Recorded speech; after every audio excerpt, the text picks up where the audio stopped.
নিজের গায়ে গহনা জুটুক বা না জুটুক, মা দুর্গার গহনার বরাত নিয়ে ব্যস্ত এই গৃহবধূ। সামনেই বাঙালির শ্রেষ্ঠ উৎসব দুর্গাপুজো।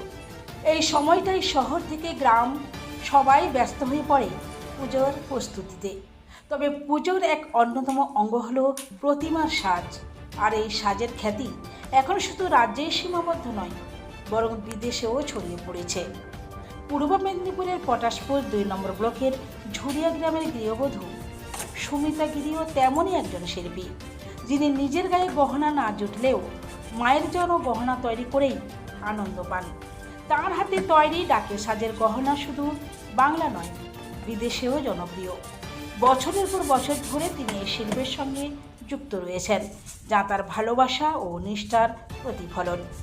সামনেই গণেশ পুজো, বিশ্বকর্মা পুজো এবং তারপর দুর্গাপুজো, লক্ষ্মী ও কালী পুজো। এই উৎসবগুলির জন্য এখন থেকেই দম ফেলার ফুরসত নেই ঝুরিয়া গ্রামের সুমিতা গিরির। সোনার কাঁচ তার নেশা, ভালোবাসা এবং তার পরিবারের আয়ের অন্যতম উৎস। দ্রব্যমূল্যের ঊর্ধ্বমুখী বাজারে যখন অভাব নিত্যসঙ্গী, তখনও তিনি তার এই শিল্পকে আঁকড়ে ধরে আছেন। সোনার টুকরোগুলো দিয়ে তিনি তৈরি করেন নানা ধরনের গহনা, যেমন মুকুট, কানপাশা, নথ, হার, চুড়ি ইত্যাদি। তার স্বামী ও ছেলেমেয়েরা তাকে এই কাজে সাহায্য করে। তাদের ছোট বাড়িটি এখন যেন এক কর্মযজ্ঞের কেন্দ্র। নিজেদের সংসারের অভাব অনটন থাকলেও মায়ের প্রতিমার জন্য গহনা তৈরি করতে তাদের ক্লান্তি নেই। যখন তিনি দেখেন তার হাতে গড়া গহনায় মায়ের প্রতিমা সেজে উঠেছে, তখন তার সমস্ত কষ্ট দূর হয়ে যায়। তার এই ভালোবাসা ও নিষ্ঠা এখন তার শিল্পের প্রধান শক্তি। পারিবারিক সমর্থন সুমিতা গিরির এই সফলতার অন্যতম কারণ।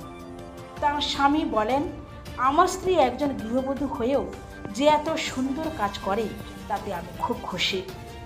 এই কাজ আমাদের সংসার চালাতে সাহায্য করে, কিন্তু তার থেকেও বড় কথা হলো এই কাজ তার ভালোবাসা। তাই আমরা সবাই তাকে সহযোগিতা করি। অভাবের মাঝেও শিল্প বেঁচে থাকে, এই কথাটি যেন সুমিতা গিরির জীবন দেখে সত্যিই মনে হয় তিনি একজন সাধারণ গৃহবধূ হয়েও তার শিল্প তিনি অসাধারণ কিছু করে তুলেছেন। তার এই নিষ্ঠা, ভালোবাসা এবং পরিশ্রম আগামী প্রজন্মের কাছে এক দৃষ্টান্ত হয়ে থাকবে। নিজের গায়ে গহনা না জুটলেও মায়ের সাজেই আনন্দ খুঁজে পান পটাশপুরের সুমিতা। অভাবকে সঙ্গী করে মায়ের গহনা তৈরি করে চলেছেন এই গৃহবধূ। ডাকের সাজ যাচ্ছে দেশেও।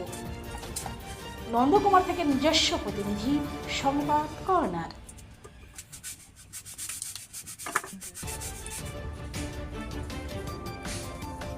দিদি, আপনার নাম? সুমিতা গিরি।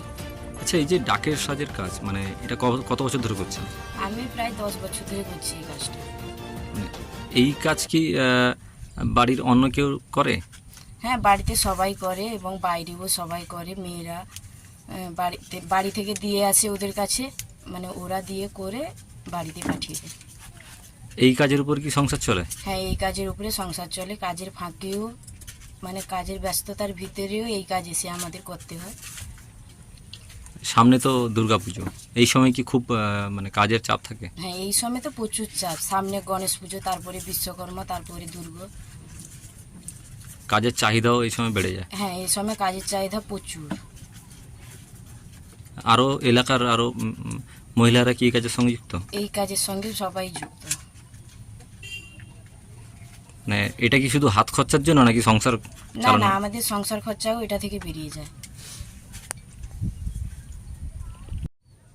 আপনার নাম? আমার নাম জয়দেব গিরি।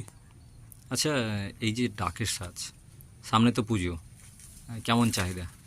এখন আমাদের তো গণেশের চাপটা প্রচুর। গণেশ, বিশ্বকর্মা, তারপর দুর্গা পুজো আছে, তারপর লক্ষ্মী পুজো, কালী পুজো আছে।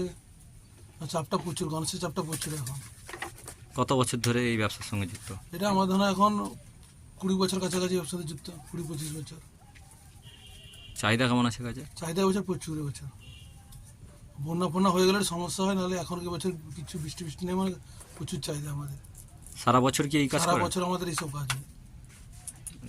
পরিবারের সকলে কি এই কাজ করেন? পরিবারের সকলে। এমনি বাইরে থেকে বাইরে থেকে কাজও হয়, কিছু পাশাপাশি গ্রামের কাজ হয়, আর বাড়িতেও কাজ হয়। আপনাদের এই হাতের তৈরি এই যে ডাকের সাজ, কোথায় কোথায় পাড়ি দেয়? এটা আমাদের বেশিরভাগ উড়িষ্যা যায়, এবারে আসাম যাচ্ছে, ভোপাল যায়, আর পশ্চিমবাংলাতে আছে। উড়িষ্যা বেশি যায়, এই গণেশের মাল। বিশ্বকর্মা পুজো আসাম, ভোপাল যায় এবছর। এই কাজেই কি সংসার চলে? এই কাজে আমাদের সব কিছু। লাভ কেমন হয় এই কাজে?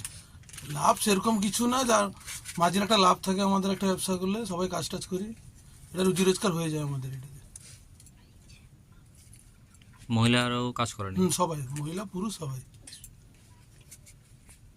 পাশের গ্রামে যে মাল দেয় ওটাতে বেশিরভাগ মহিলাই কাজ করে।